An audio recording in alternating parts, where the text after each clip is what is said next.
Welcome back বন্ধুরা, কেমন আছেন আপনারা সবাই? আশা করি অনেক ভালো আছেন। আজকে কিন্তু চলে এসেছি আবারও ডায়মন্ড হারবার নগেন্দ্র বাজার মৎস্য আড়তে। তো এখানে আপনারা দেখতেই পাচ্ছেন পুরো এক গাড়ি কিন্তু কাটা মাছ, শিমুল কাটা মাছ এসছে, মানে প্রায় 5-6 টন মতো ধরা পড়েছে মৎস্যজীবীদের জালে। আর এখন তো একদম শেষ সময় চলে এসেছে সিজনের, কারণ আর 2 মাস, কিছুদিন পর থেকেই, পয়লা বৈশাখের পর থেকেই 2 মাস কিন্তু পুরোপুরি বন্ধ থাকবে আড়ত। তো আর কয়েকদিনই মাত্র রয়েছে। তো এই টাইমে কিন্তু প্রচুর পরিমাণে মানে ডিমান্ড আর কি এই সমস্ত মাছের আর কি। তো এই মাছগুলো কিন্তু নামছে, আপনারা দেখুন পুরো এক গাড়ি কিন্তু ভর্তি এগুলো নামছে। তারপরে এগুলো কিন্তু অকশন হয়ে যাবে, আপনাদের দেখাবো সেই মাছগুলো কত দামে কিন্তু অকশন হয়। এই এখানে দেখতে পাচ্ছেন কী পরিমাণে ধরা পড়েছে এই মাছ, কী পরিমাণে, প্রচুর, মানে পুরো আড়ত কিন্তু ভর্তি কাটা মাছে। দেখতে পাচ্ছেন কীভাবে কিন্তু মাছগুলো এনে রাখা হচ্ছে। এই মাছগুলো কিন্তু হাতে ধরে এরকমভাবে আনা হয় না, কারণ কাটা থাকে, তো কারণ ঝোড়াই করে এনে এরকমভাবে ফেলে এক জায়গায় করা হয়। এই মাছগুলো কিন্তু এবার অকশন হয়ে যাবে।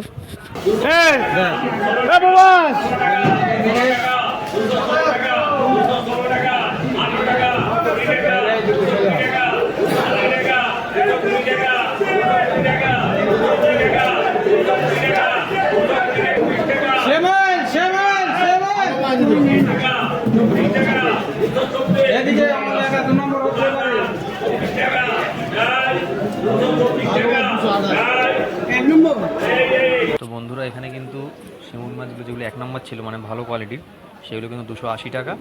আর যেগুলো 2 নম্বর মাছ সেগুলো কিন্তু 225 টাকাতে অকশন হয়ে গেল। বন্ধুরা দেখতে পাচ্ছেন কত পরিমাণে মাছ অকশন হয়ে যাচ্ছে, আর ঝোড়ায় ঝোড়ায় বেরিয়ে যাচ্ছে।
সৌরভ নগর